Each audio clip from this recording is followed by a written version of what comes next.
So, today I'm going to tell you a little something about how I rate movies. And I'm going to go through each rating while giving a short explanation as to why or how what a movie needs to do or not do in order to get a certain rating. 0 out of 10. A 0 out of 10 is next to impossible to get because every filmmaker sets out to make a movie, and even a 1 out of 10 includes the inkling of the basic idea of what a movie should be, but a 0 out of 10 would mean that you fucked everything up. There is no good acting in there. There is no technical proficiency in there. There's not even the idea of how to make a movie on a technical level. The editing basically doesn't fucking exist, but not in a Dogma 95 kind of way. Just in a, this isn't a movie, this is just a toddler running around with a camera for like 40 minutes type of deal. And that is not a movie. Therefore, a 0 out of 10 does not exist. A 1 out of 10 is probably everyone's first movie. As if you were a little kid and you tried to make a movie, your first movie is probably going to be a 1 out of 10. You don't really know how to do things the right way, and therefore it will look really shitty. You and your friends don't really know how to act, probably at least, and the editing that you apply will be very basic because you might not even have editing software just yet. You don't have any professional microphones. You might not frame anything in any particular way, but it is very clear that you're trying to tell a story. It's not a rating that I would apply to any movie that had an actual crew behind it that I've seen so far. Therefore, a 2 out of 10 is the first rating that I can, with some sort of certainty, apply to any movie that I've seen. A 2 out of 10 can be found in something like Birdemic, where the editing is complete and utter garbage, the acting is shit, the sound design is also kind of shit, but it all exists, and you can see that the movie maker was trying to achieve certain effects, certain shots, and so on and so forth, but the movie maker just didn't know how to do any of them right in any way, shape, or form. The story is also quite often just complete and utter nonsense. But you can still see what the movie maker was trying to achieve, even though he failed miserably at doing it. Which brings us to a 3 out of 10. Now things start to take on a more precise shape. You get more scenes and then more frames, not necessarily more frames, you get more shots that actually look like what a normal movie shot would look like in a more professional movie. But in essence, it is still kind of shite. It's just a tiny bit more professional all around. You might get some good acting moments here and there. Think of something like, well, I want to say a Neil Breen movie, but a Neil Breen movie is still Cool Cat. Cool Cat is a good example because we have Eric Estrada and the other girl who was in Kill Bill. We got these two guys, and sure, they're half-assing it, but their acting already elevates the movie to a somewhat cohesive mess that is actually not too bad considering what it is and how it was made. It is better than Birdemic, I give you that much. It has better sound design, for example, even though the sound design is still fucking awkward. But nonetheless, it's just slightly better. A 4 out of 10 inches its way towards being acceptable, towards being average. We now get more professional acting in there. The story is still kind of hot garbage sometimes. Or maybe, maybe a certain aspect of the movie is actually already professionally made, or professionally enough made. Think of something like Grease. Grease, for me, is a perfect 4 out of 10. On a technical level, it's great. The characters are just garbage, the story sucks, and there's only one good song in that. Which completely crashes this movie in midair. Because it just can't properly spread its wings because those wings are made out of vile, awful, unlikable characters and shitty story elements. And that's what a 4 out of 10 is, with something that doesn't average out, but drags it down to be slightly underwhelming. High School Musical is the perfect example of a 5 out of 10. It's so average that you can't really say all that much about it. The acting is perfectly fine, the shots are perfectly fine, the characters are bland to acceptable, and there's not that much you can say about it that just doesn't, doesn't come down to it being fucking average. A 6 out of 10 elevates itself to being slightly above average. The technical aspects of it should be at least okay and acceptable, nothing too fancy, perhaps a few memorable shots in there, perhaps a good acting performance in there, perhaps the story is actually kind of more interesting than, your average schlock.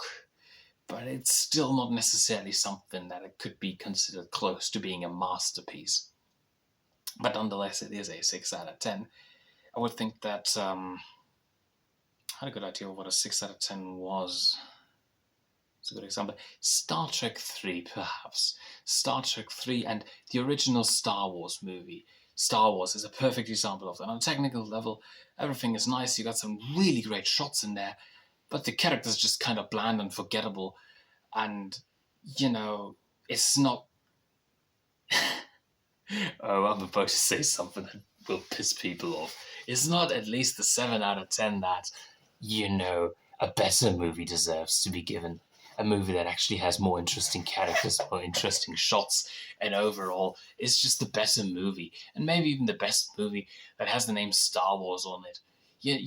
There's some movies that deserve to be a 7 out of 10, and I believe that Star Wars Episode 3, The Phantom Menace, is a perfect 7 out of 10. It is far above what we would consider to be perfectly mediocre, but it actually rises above that. And because of its dramatic heights, because of its... Okay, to be fair, the acting kind of not necessarily drags it down, it's just awkward acting, but then again, I completely accept Anakin Skywalker as an awkward person, so it kind of fits. And besides that, everybody else is acting perfectly fine, so that's not an issue. All the shots look great, the action is great, but I can see that it has quite a few flaws that drag it down from being the actual masterpiece that it could have been back to a 7 out of 10.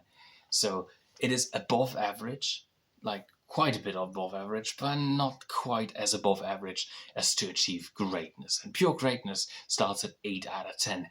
At this point, we are now in the territory in which not only a few scenes and a bit of the acting or a bit of the action or some, dramatic bits are elevating the movie, but most of the movie is memorable.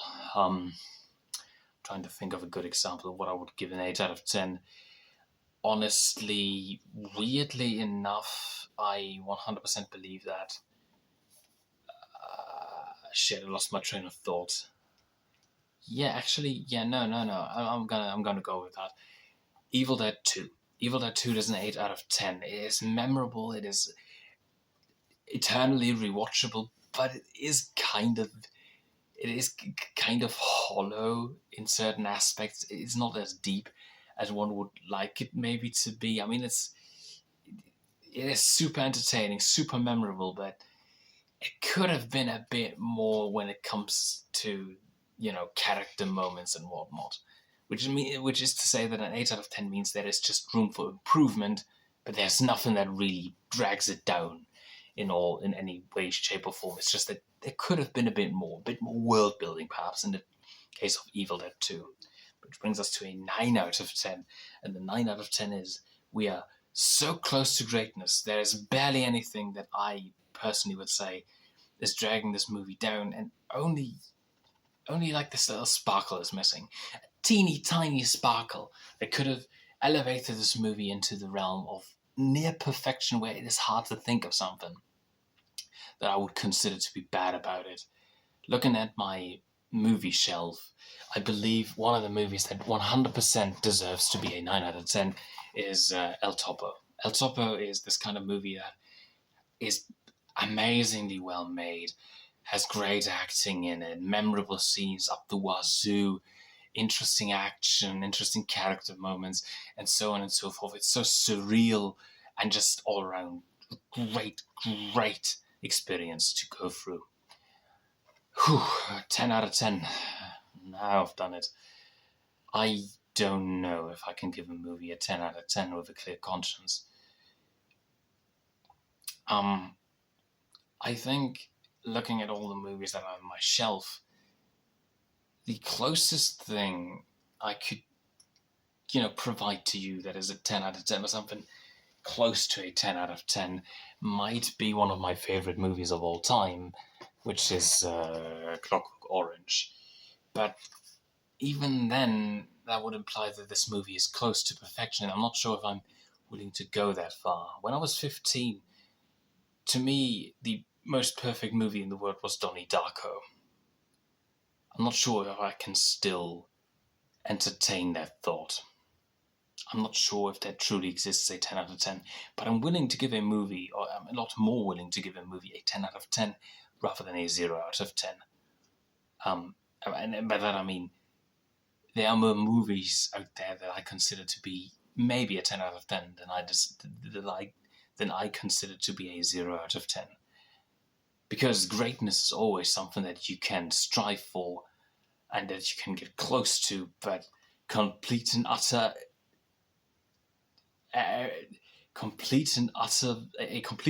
vacuum of greatness is impossible to achieve, at least unless if you're trying actively to achieve that vacuum, yes, then you can get that 0. But at that point, you're not trying to make a movie. When you're trying to make a movie, you tend to aim upwards. You don't aim downwards when you're making the movie, which is why, once again, a 10 out of 10 is possible. And maybe A Clockwork Orange is a good example of that, where message is interesting and great. Movie scenes are, almost all of them are memorable. They have great action in there, great character moments, amazing acting. On a technical level, everything is just marvelous, and so on and so forth. Now, that brings me to my last category, which is the honorable rating of a 7 out of 10, a 5 out of 10, and so on and so forth, where a movie might be better or worse than what I actually give it, but I can't help but feel down in the deepest depths of my soul that this movie, whatever it may be, doesn't deserve to be praised as much as I would otherwise, praise it.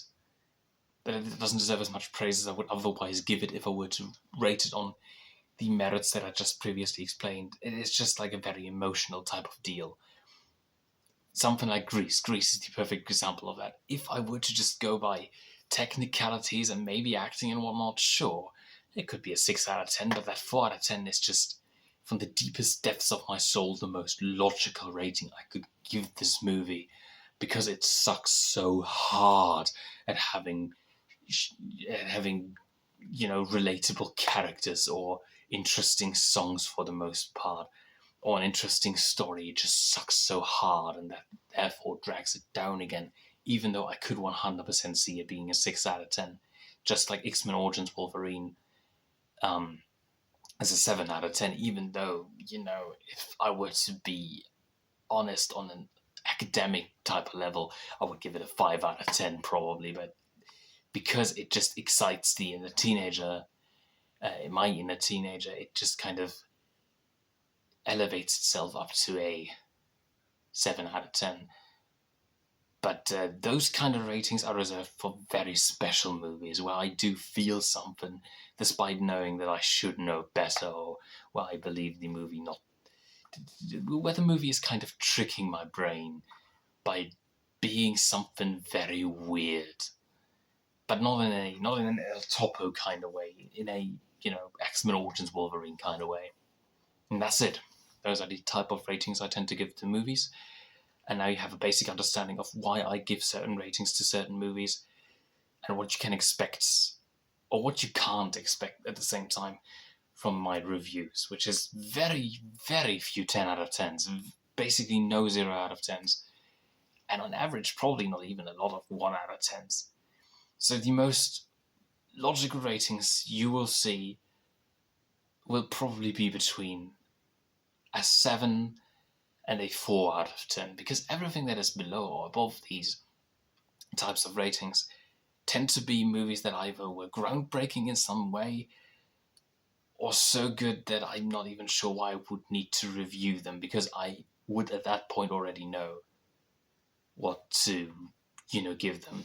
However, there's one more category that I kind of forgot to mention, but now that I see it standing in my movie shelf, it is the movie that I don't really want to watch. The kind of movie that I'm not sure if I should really give it a rating, because emotionally it just drained me.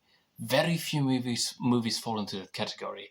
Something like Come and See might be disturbing, but I can still get over it, even though I would 100% say I don't necessarily want to see it again. However, a movie that 100% would fall into that category is Cannibal Holocaust. Cannibal Holocaust is the kind of movie I watch it maybe every 5 years, just to remind myself of how miserable I can be. And I don't want to give it a rating because I feel too drained after having watched it. The same applies to like footage of actual people getting killed. It's the same, because actual animals get killed in this movie. That's the kind of shit I don't want to watch. And if I ever encounter another movie like Cannibal Holocaust, the same rule will apply. It will get no rating, purely based on the fact that it just drained me way too much on an emotional level that I would ever be willing to give it a rating. And that is it. Thank you for listening, and have a nice night, nice morning. I don't know where the hell you're at, so good night and good luck to whomever you are.